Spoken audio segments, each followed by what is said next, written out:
नमस्कार, 5 की पंचायत में आपका स्वागत है। आपके साथ मैं हूं साक्षी जोशी। अपने भाषणों से आतंकियों के प्रभावित करने के घेरे में फंसे मुस्लिम स्कॉलर जाकिर नाइक पर एक और बड़ा खुलासा हुआ है। जाकिर नाइक के तार आतंकी संगठन जमात उद दावा और उसके आका हाफिज सईद से जुड़ते नजर आ रहे हैं। जांच एजेंसियां जाकिर पर अपना शिकंजा कसने की तैयारी में है और इस बीच जाकिर नाइक को शांति दूत कहने वाले कांग्रेस महासचिव दिग्विजय सिंह जाकिर और अपनी मुलाकात को सही साबित करने पर तर्क पे तर्क या यूं कहे तो कि कुतर्क दिए जा रहे हैं। दिग्विजय सिंह ने राजनाथ सिंह और मालेगांव ब्लास्ट की आरोपी प्रज्ञा ठाकुर की मुलाकात का मुद्दा उठाया है। 5 की पंचायत में आज हम इसी मुद्दे पर बात करेंगे कि क्या जाकिर नाइक और प्रज्ञा ठाकुर में तुलना करना ठीक है और क्या हिंदुस्तान का मोस्ट वांटेड हाफिज सईद भी जाकिर का चेला है। आपको अपने खास मेहमानों से मिलवाएंगे। मुद्दा काफी गरमाया हुआ है और 5 की पंचायत का मुद्दा हमारा आज का यही है। हम अपने दर्शकों को बता दें कि हमारे साथ कौन कौन मेहमान जुड़ गए हैं। सबसे पहले हम आपको बताना चाहेंगे कि बीजेपी की तरफ से अनिल बलूनी जी प्रवक्ता हैं जो कि हमारे साथ जुड़ गए हैं। विजय शंकर तिवारी जी जो कि प्रवक्ता हैं वीएचपी के, वो भी हैं हमारे साथ। जीतू पटवारी प्रवक्ता कांग्रेस के। डॉक्टर फहीम बेग हमारे साथ जुड़ेंगे, मुस्लिम एक्सपर्ट हैं। और साथ ही सैयद बाबर अशरफ फाउंडर प्रेसिडेंट है सदाए सूफिया हिंद के। इन सभी से हम बात करेंगे, लेकिन सबसे पहले जान लेते हैं कि 5 की पंचायत का पहले राउंड का सवाल आज क्या है। 5 की पंचायत में आज देखिए, क्या जाकिर नाइक और प्रज्ञा ठाकुर में तुलना करना ठीक है।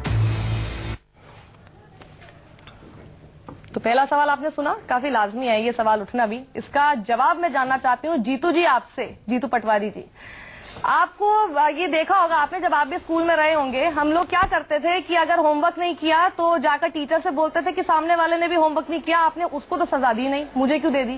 तो अब सवाल ये है कि क्या किसी दूसरे की आड़ में कुतर्क करके आप अपने आप की गलतियां बचाने की कोशिश करेंगे।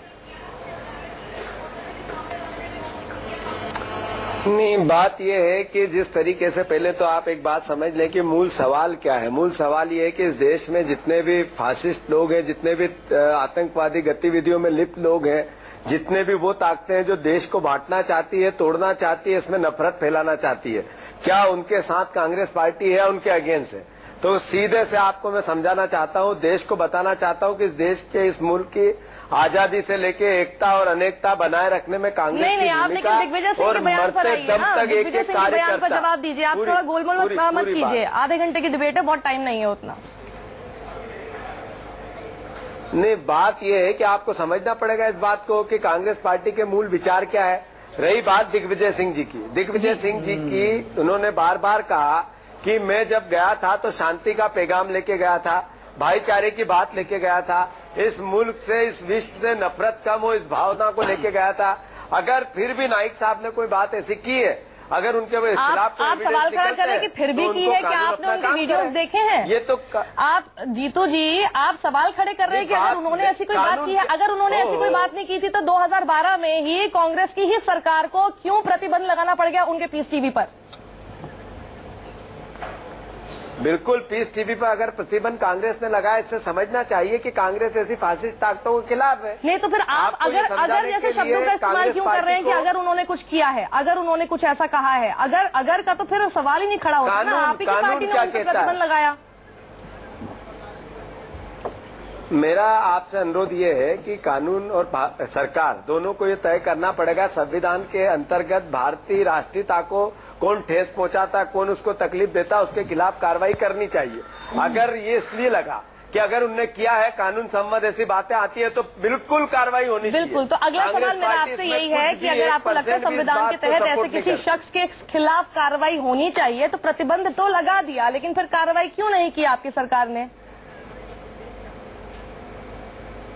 नहीं, उस समय की परिस्थितियां क्या होगी, इनके खिलाफ क्या एविडेंस मिले हैं, क्या नहीं मिले हैं, इस बात को सर्च करने की, रिसर्च करने की आवश्यकता है। तो अब आप एक चीज बताइए, अगर कुछ मिला होगा या नहीं मिला होगा, आप एक चीज बताइए, दिग्विजय सिंह अगर साथ ही प्रज्ञा ठाकुर और उनसे मुलाकात राजनाथ सिंह का नाम लेते हैं, क्या दोनों की तुलना करना सही है? लगता है आपको स्टैंड लेंगे आप दिग्विजय सिंह का? नहीं, बात स्टैंड की नहीं है, बात फिर वही बात की जो भी व्यक्ति, वो हिंदू हो, मुसलमान हो, सिख हो, ईसाई हो या और किसी धर्म का हो, अगर वो संविधान और देश की भावनाओं को ठेस पहुंचाता है तो उसके खिलाफ कार्रवाई होनी चाहिए, चाहे मैं क्यों ना हूं, चाहे XYZ आप क्यों ना हो। मेरा अनुरोध ये है कि अगर प्रज्ञा ठाकुर कानून के कारण उनको तकलीफ थी, कानून देश के संविधान के अंतर्गत कुछ उनने गलती की थी और फिर राजनाथ सिंह मिले तो एक कैटेगरी में आते हैं। चलिए मैं इस पर जरा जवाब ले लेती हूँ अनिल बलूनी जी से, प्रवक्ता है बीजेपी के। अनिल जी, क्या आपको लगता है कि पहले तो जब ये सब सवाल खड़े हुए तो दिग्विजय सिंह बहुत ही डिफेंसिव मोड में थे, अचानक ऐसा क्या हुआ, ऐसी कौन सी रिसर्च उन्होंने अचानक से कर दी कि एकदम आक्रामक हो गए और अब कई सारे सवाल खड़े कर रहे हैं? लगता है आपको कि साध्वी प्रज्ञा और साथ ही जाकिर नाइक के साथ जो उन्होंने तुलना की है वो सही की है? देखिए, बड़ा दुर्भाग्यपूर्ण है, कांग्रेस के प्रवक्ता जिस तरीके से जाकिर को पीछे के दरवाजे से समर्थन कर रहे हैं, जिस तरह से पीछे के दरवाजे से डिफेंड कर रहे हैं, पूरा देश देख रहा है। आज कांग्रेस के प्रवक्ता कह रहे हैं कि कांग्रेस का बहुत बड़ा योगदान है और कितना बड़ा लहू बह गया, बड़ी बड़ी बातें कर रहे हैं। अरे भैया, ये वही दिग्विजय सिंह हैं जिन्होंने मुंबई हमले के बाद जब तक पुलिस नहीं पहुंची थी कहा था ये संघ का हाथ है, पाकिस्तान को क्लीन चिट दे दी थी। ये वही दिग्विजय सिंह हैं जो बाटला हाउस में जाके रोने की बात कर रहे थे। ये वही दिग्विजय सिंह हैं जो इशरत जहां को देवी बता रहे थे। तो दिग्विजय सिंह का तो ट्रैक रिकॉर्ड है आतंकवादियों का समर्थन करने का, दिग्विजय सिंह का तो काम है आतंकवादियों का समर्थन करने का। मैं तो आज आपके चैनल पे कहता हूँ, बलूनी जी 2 साल से आपकी सरकार है, दिग्विजय सिंह को अब तक अरेस्ट क्यों नहीं किया गया? के कौन वकील बीच में बोल रहे हैं? ये डॉक्टर फहीम बेग जी हैं, ये आपसे सवाल कर रहे हैं। दिग्विजय सिंह को अभी तक कानून ने सजा क्यों नहीं दी? राजनीति के आधार पर आप चीजें तय करते हैं। वकील रामदेव बाबा कहते हैं कानून के हाथ में मजबूर है, नहीं तो लाखों लोगों की गर्दनें काट देते, तो आप खामोश रहते हैं। परवीन तोगड़िया कहते हैं मुसलमानों के घर जला दो, तो आप खामोश रहते हैं। फहीम बेग साहब, देखिए कोई नहीं सुन पाएगा, आप दोनों एक साथ बोलेंगे तो। जी बोलिए अनिल जी, फिर आप उनका जवाब दे सकते हैं। आप जाकिर के वकील हैं, मुझे मालूम है, आप जाकिर के वकील हैं, वकालत कीजिएगा। वकील हैं, दीजिए, जब समय आएगा जब वकालत कीजिएगा। हम बताते हैं हम किसके वकील हैं, आप रुक जाइए, आपको समय मिलेगा जाकिर की वकालत करने का। अभी पीछे के दरवाजे से समर्थन करने का समय मिलेगा। आप अपना जवाब दीजिए। मेरा कहना है कि देखिए साक्षी जी, दिग्विजय सिंह का ट्रैक रिकॉर्ड देखिए जी, दिग्विजय सिंह का ट्रैक रिकॉर्ड देखिए।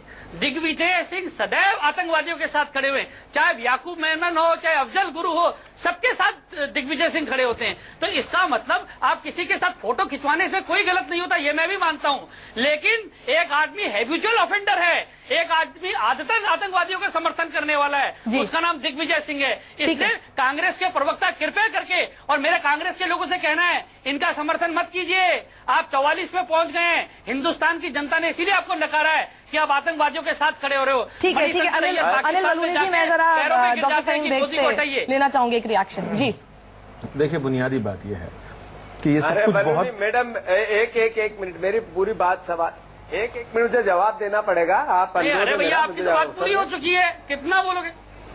मैं एक सवाल ले लेता हूँ। ऐसा है बलूनी जी, आप कुछ भी अलल गलल बोलोगे और मैं आपकी बात सुनूंगा। आप जल्दी से जवाब दे दीजिए, जवाब देते हैं। आपने कांग्रेस पार्टी को आपसे सर्टिफिकेट लेने की जरूरत नहीं है, जिन्होंने देश की आजादी में इतना सा सोनिया गांधी क्यों रोई थी?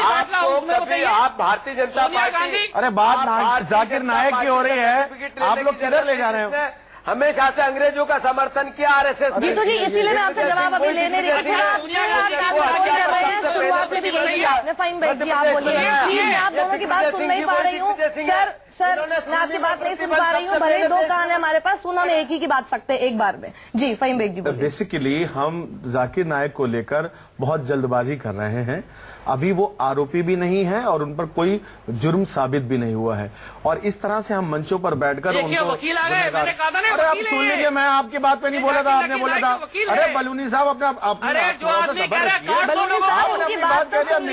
मेरे पास सवाल तैयार है, कानून से ऊपर कोई भी नहीं है, ना मैं ना आप। उनकी बात तो सुन लीजिए ना, उनकी बात सुनिए, वो आए कानून से ऊपर ना मैं हूं ना आप है, ना कोई इस देश में कोई भी नहीं हो सकता। जाकिर नायक की तो हैसियत ही नहीं है। तो बुनियादी बात यह है कि कानून को अपना काम करना पड़ेगा, और कर रहा है कानून। और आज 5:30 बजे हमारे मंत्री जो हैं, केंद्रीय मंत्री, वो उसमें बैठक भी कर रहे हैं। बेसिकली बात यह है कि आज ये अचानक जो है, ये सबके जो पुराने गड़े मुर्दे उखाड़ के लाए जा रहे हैं। ये कांग्रेस खामोश रही, सब इल्जाम लगा रहे हैं, अच्छी बात है। 2 साल से भाजपा भी तो खामोश रही। बिल्कुल, यही कहां थे आप लोग? आपकी आंख पे पट्टी बंदी थी क्या जाकिर नायक को जिस तरह से आज इंटरप्रेट कर रहे हैं, आप 2 साल से खामोश क्यों थे? क्यों? मैं बता रहा हूँ क्यों खामोश थे? क्योंकि यूपी के चुनाव आ रहे हैं, सारे मुद्दे ठंडे बस्ते में चले गए हैं। एक नया मुद्दा उखाड़ लिया है आपने कि किसी प्रकार से पोलराइजेशन करके यूपी में मुद्दा है, क्या पॉलिटिसाइज किया जा रहा है? विजय जी, आपका मैं इस पे रिएक्शन चाहता हूं। आज वास्तव मुद्दा क्या है जी कि दिग्विजय सिंह जी ने क्या कहा है, असली मुद्दा वो है। जी। हम 3 दिन से जाकिर नाइक के भाषण भी सुन रहे हैं। जी। उन्होंने क्या कहा, कब कहा, कैसे कहा, उसको मुझे लगता है अब डिफेंड करना भी मुश्किल हो जाएगा लोगों के लिए। लेकिन उन्होंने जो कहा है, उन्होंने कहा कि श्री रविशंकर जी वहां गए थे, श्री रविशंकर जी गए थे, और स्पष्ट वहां नहीं जाऊंगा मैं, उन्होंने कहा था ये जाकिर नाइक मूर्ख है और कुतर्की है, ये 2 शब्द कह करके, और उन्होंने सब जगह बिल्कुल उन्होंने कोई तारीफ नहीं की। दूसरी बात, मैं जरा रविशंकर जी ने भी बयान दिया है, एक बयान दिया है, उन्होंने कहा है। आपकी बात सुनिए, सैयद बाबर अशरफ साहब भी हमारे साथ जुड़े हुए हैं। बाबर जी, आपका मैं इस पर रिएक्शन चाहती हूँ, दोनों के लिए, प्रज्ञा ठाकुर हो या फिर एक सेकंड विजय जी, अभी टाइम है, आगे भी सवाल है मेरे पास। क्या इन दोनों की तुलना करना सही है? बाबर जी, मैं आपसे जानना चाहती हूँ। देखिए, पहली चीज तो मैं आपको बता दूं इस चैनल के माध्यम से, कल से मैं देख रहा हूं कि इसको पॉलिटिकल रन देने की कोशिश की जा रही है। ये हिंदुस्तान की बाबर साहब का ऑडियो में कुछ प्रॉब्लम है, वो हम थोड़ा ठीक करने की कोशिश करते हैं, लेकिन इस बीच हम जान लेते हैं कि की तरफ ले जाने वाली विचारधारा है जिसने पूरी दुनिया में कियोस्क कर रखा है, वो उस विचारधारा को जाकिर नाइक प्रोफेसर प्रैक्टिस करते हैं और वो कहीं ना कहीं से फंडेड है। दूसरी चीज, जो बात दिग्विजय सिंह के ताल्लुक से कही जा रही है, मैं आप लोगों को बड़े विनम्रता से बताना चाहूंगा कि उन्हीं ने, जाहिर सी बात है, उनके प्रोग्राम में शरीक हुए, उनको शांति दूत कहा, वो किस बुनियाद पर कहा ये अपनी जगह है, लेकिन वही एक आदमी अकेला करेज भी रखता था जिसने पार्लियामेंट के अंदर ये बात कही कि वहाबियत और सल्फियत पूरी विश्व की मानवता के लिए खतरा है, और ये अभी उन्होंने एक बयान दिया जो शायद पार्लियामेंट के अंदर। सर, आपका स्टैंड क्या है? हम आज के हम देखिए, जाकिर नाइक ने सही किया नहीं किया, हम उसकी बात आज नहीं कर रहे हैं, बहुत डिबेट्स इस पे हो गई हैं। हम सिर्फ ये जानना चाहते हैं कि क्या साध्वी प्रज्ञा ठाकुर और साथ ही जाकिर नाइक को लेकर जो तुलना की है दिग्विजय सिंह ने, वो सही है कि नहीं है? आप अगर संक्षेप में आप अपना रिएक्शन दे सकें इस पे। नहीं, हम देखिए, ऐसा है, जुर्म है, जुर्म जाकिर नाइक करते हैं तो वो भी उसी कैटेगरी में लाया जाता है, और इंसाफ के तराजू पे सबको रखना चाहिए। जाकिर नाइक का जो जुर्म है या जाकिर नाइक जो करना चाह रहे हैं, वो जाहिर सी बात है पूरे मुसलमानों के लिए, और पूरे हिंदुस्तान का मुसलमान जब से ये विचार, आरोपी जो भी होता है वो कोई भी कानून से ऊपर नहीं है, ये आपका स्टैंड है। सर, ज्यादा समय नहीं है मेरे पास, अभी मुझे 5 की पंचायत का दूसरा सवाल भी देखना है कि क्या है आज। क्या हिंदुस्तान का मोस्ट वांटेड हाफिज सईद भी जाकिर का चेला है? जी, तो क्या हिंदुस्तान का मोस्ट वांटेड हाफिज सईद भी जाकिर का चेला है? इसका जवाब मैं जानना चाहती हूँ सईद जी से। आप बहुत देर से वकालत, जैसे उन्होंने कहा कि कर रहे हैं और बता रहे हैं कि बहुत आरोप तय नहीं हुए हैं। मैं आपको बता देती हूँ कि दोनों की ही वेबसाइट्स ले लीजिए, जमात-उद-दावा की ले लीजिए या फिर जाकिर नाइक की ले लीजिए, दोनों ही वेबसाइट्स पे एक दूसरे का लिंक्स मौजूद है। हाफिज सईद का जो पूरा ट्रेनिंग प्रोसेस होता है वो लिंक इनकी वेबसाइट पर है, इनके यहाँ पर लिंक है उनका। तो आप बताइए, ये अगर आतंकवाद का आपस में सांठगांठ नहीं है तो क्या है? देखिए, फिर मैं उसी बात को कहूंगा, ये इतना सब कुछ जो आज सामने आ रहा है, सब इस पे खामोश क्यों थे? पहली बात। और दूसरी बात ये है, आंख खुली है ना, आंख खुली है तो फिर इंटरप्रिटेशन जो है वो ठीक होना चाहिए। जी, अभी जाकिर नायक के जितने बयान तोड़ मरोड़ के और 8 साल पुराने, 7 साल पुराने बयान दिखाए जा रहे हैं, और उसमें भी कुछ चीजों को डॉक्टरेट किया गया है, तो क्या ये एक साजिश नहीं है कि इस्लाम के नाम को बदनाम करने की? अनिल बलूनी जी, क्या आपको लगता है इस्लाम के नाम को बदनाम करने का यह प्रयास है? इसको हम सहन नहीं करेंगे। सर, बिल्कुल समय नहीं। अनिल जी, दरगाहों को बुलडोज करने की बात करते हैं वो। अनिल जी बोलिए, आप बोलिए। अभी मेरी बारी है अभी तो। जी बोलिए। देखिए, ये जो 2 वकील बैठे हैं, जीतू पटवारी और बेग साहब, जाकिर नाइक के, आप साध्वी प्रज्ञा के वकील हैं, असीमा नंद के हैं, मानवता का दुश्मन है, आप कैप्टन जो मानवता का दुश्मन है, आप मेरे पीछे बोलेंगे, मैं किसी को नहीं बोलूंगा।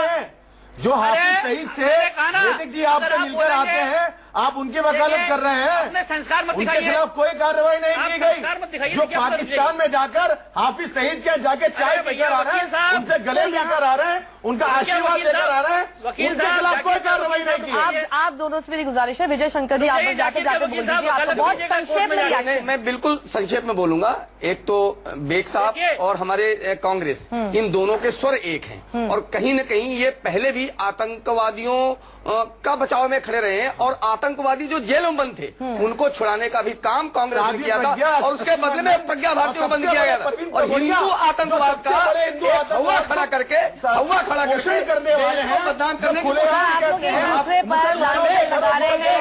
मिस्टर बेग, आप बेनकाब हो गए, आप बेनकाब हो गए, मिस्टर बेग बेनकाब हो मेरे पास गए, समय नहीं है, आप मुझे वाइंड अप करना है। मैं सिर्फ जिस एक सवाल से मैंने अपनी इस डिबेट को स्टार्ट किया था, मुझे लगता है वहीं आकर मैं फिर से खड़ी हो गई हूं। जब हम छोटे हुआ करते थे, बच्चे थे, स्कूल में जाकर एक दूसरे के ऊपर शिकायतें लगाते थे टीचर को जाके और बोलते थे उसने भी तो ऐसा किया, तो मैंने किया, तो फिर क्या उसमें गलत किया। यही आज हो रहा है, पॉलिटिसाइज किया जा रहा है और इस पूरी डिबेट में भी एंड में आकर कुछ निकल कर नहीं आया, जो हमेशा अक्सर होता है। तो बात सारी ये है कि ग्लोबल टेररिज्म बनता जा रहा है हमारे ही धरती पर। अगर कोई शख्स ऐसा दिखाई दे रहा है जिसकी वजह से लोग प्रभावित हो रहे हैं, तो उसके खिलाफ एक्शन होना चाहिए, एक दूसरे को बढ़ावा नहीं देना चाहिए। आप सभी का हमारे साथ इस डिबेट में जुड़ने के लिए बहुत बहुत शुक्रिया।